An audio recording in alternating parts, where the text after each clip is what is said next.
হরে কৃষ্ণ। সেই ভগবানের কথাই কিছু বলছি। যা নিত্য প্রাপ্ত তার প্রাপ্তিই আমাদের হচ্ছে না। কারণ হলো আমাদের অজ্ঞানতা। অর্থাৎ কিনা যা পেয়ে বসেই আছি তারই অনুভব আমাদের নেই। যদি তোমার কাছে পয়সা না থাকে তাহলে তো তুমি পাবার চেষ্টা করতে পারো। এটা হলো অপ্রাপ্তের প্রাপ্তি। নেই খুঁজছ পেলে, কিন্তু পরমাত্মা কোথায় নেই? এক কণা এরকম দেখাও যাতে পরমাত্মা নেই। এক ক্ষণ এরকম দেখাও যখন পরমাত্মা নেই। ভগবান দেশ কালের সীমায় তো বাঁধা কেউ নয়। আমরা দেশ কাল বন্ধনে আছি। তুমি যেখানে আছো এই সময়ে শুধু সেখানেই আছো, অন্যত্র নেই। অন্য কোথাও থাকলে এখানে নেই। অর্থাৎ একই সময়ে দু জায়গায় থাকতে পারছো না। তুমি এখন আছো, এক সময় থাকবে না। কিন্তু পরমাত্মা সর্বত্র আছে, সদা আছে, আর সবাইয়ের কাছে নিত্য প্রাপ্ত। অর্থাৎ তুমি পেয়েই বসে আছো চিরকালের জন্যে, কখনো হারিয়েও যাবে না তোমার থেকে। পরমাত্মার অভাব অসম্ভব। অর্থাৎ স্বরূপের অভাব অসম্ভব।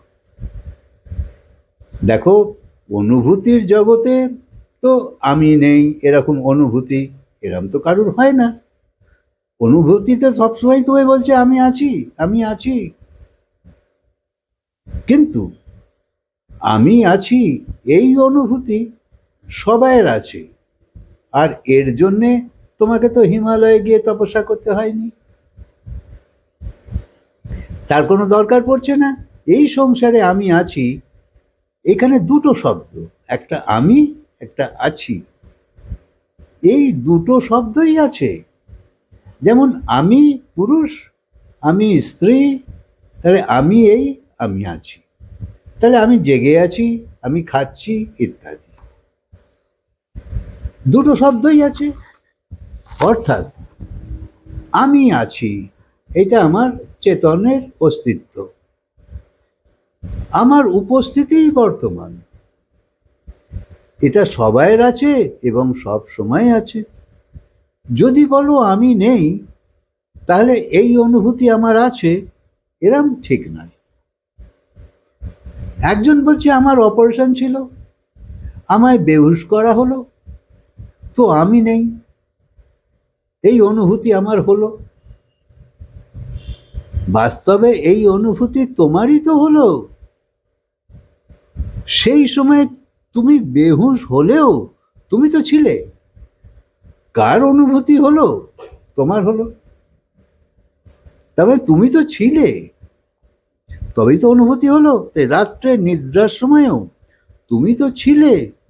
তুমি তো জাগৃতি, স্বপ্ন, সুষুপ্তি এই তিন অবস্থারও ওপরে।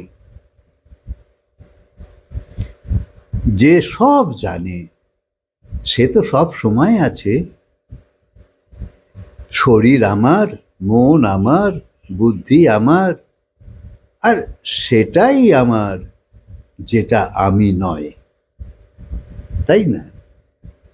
যেটা আমি নয় সেটা আমার।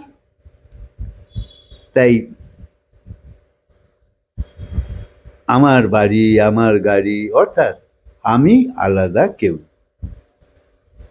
এই পাঁচ মহাভূতের এই সংঘাতে আমি তৈরি নই। আবার দেখো, তুমি বলছো আমার শরীরে এই আছে, ওই আছে, ওই আছে, ওই আছে। তো শরীর এখন আছে, পরে থাকে না, এ তো চোখে দেখা যায়। তো সবাইয়ের মৃত্যু তো হয়ই। তো তোমার বলে তুমি কি এই শরীরকে নিয়ে যেতে পারো? যে শরীর আমার, আমি ছাড়বো না, আমি সঙ্গে নিয়ে যাব না, এখানেই ছেড়ে যাও, যেতেই হয়। তাই তুমি শরীরও নও, আবার তোমারও নয়। এখন বলছো আমার শরীর, কিন্তু তখন তোমার বলে তো তুমি নিয়ে যেতে পারছো না। তাই কোনো কিছুর ওপর আসক্তি রেখো না, এমনকি গুরুর প্রতিও আসক্তি রেখো না। গুরুর উপদেশকে ধারণ করে রাখো। গুরুর শরীরও তো নশ্বর। আসক্তি শুধু ভগবানের ওপর হোক। দত্তাত্রেয় ভগবান এই দেহকেও গুরু মানত। এই দেহের আহার, নিদ্রা, ভোজন ইত্যাদি দ্বারা এর সেবা তো করতেই হয়, নাহলে তো শরীর থাকবে না। আর যতদিন শরীর সুন্দর সুন্দর আছে, সবল আছে, বয়স আছে, ততক্ষণ তুমি এর দ্বারা জ্ঞান অর্জন করতে পারো, বৈরাগ্য অর্জন করতে পারো। আর দেহের প্রতি আসক্তি তো থাকেই। কিন্তু যখন বয়স হয়ে যায়, তখন তো সৌন্দর্য চলে যায়, শক্তিও শরীরের কমে যায়, নানা রোগ এসে যায়। তখন শরীরের প্রতি আসক্তি কমতে থাকে। যে এই রুগ্ন, শীর্ণ, জীর্ণ, রোগগ্রস্ত শরীরকে নিয়ে আমি করব কি? এটা যত তাড়াতাড়ি বদলে যায় অতই ভালো। তখন ভগবানকে বলছো, হে প্রভু, আর বাঁচতে চাই না। ডাক্তারকেও বলছো যে আমার কষ্ট থেকে মুক্ত করে দাও, যেভাবে হোক, ইঞ্জেকশন দিয়ে দাও, এই দিয়ে দাও, দিয়ে মুক্ত করো আমাকে। তখন নিজের শরীর এবং তোমার যারাই থাকুক, কারুর প্রতি আর তোমার টান থাকে না। তখন বিবেকও হয়ে গেছে যে আমি তো শরীর নয়, শরীর তো মরেই। আর এখন আমি তো সেরকম, শরীরটা আমার মরে যাওয়ারই অবস্থায় এসে গেছে। তখন বিবেক হয়ে যাচ্ছে যে আমি শরীর নয়। তাই আমি ছাড়া আর যা কিছু, সব কিছুকেই ছাড়া যায়। দেখো, ইঁদুর যেমন গর্ত করতে থাকে নিজের সুখের বাসস্থানের জন্যে, কিন্তু সাপ এসে দখল করে নেয়। যেমন বাগানের মালিক জমিতে ফুলের চারা লাগাবার জন্য কত মেহনত করে, কত রকম ভাবে জমিকে ঠিক ঠিকভাবে সাজায়, কিন্তু ফুলের সুগন্ধ ভ্রমর নিয়ে চলে যায়। যেমন কৃপণ মানুষ পয়সা জমিয়ে জমিয়ে অনেক সঞ্চয় করে ফেলে, কিন্তু ভোগ হয় না, খরচা করতে পারে না। কৃপণ, খরচা করবার লোক অন্য কেউ হয়।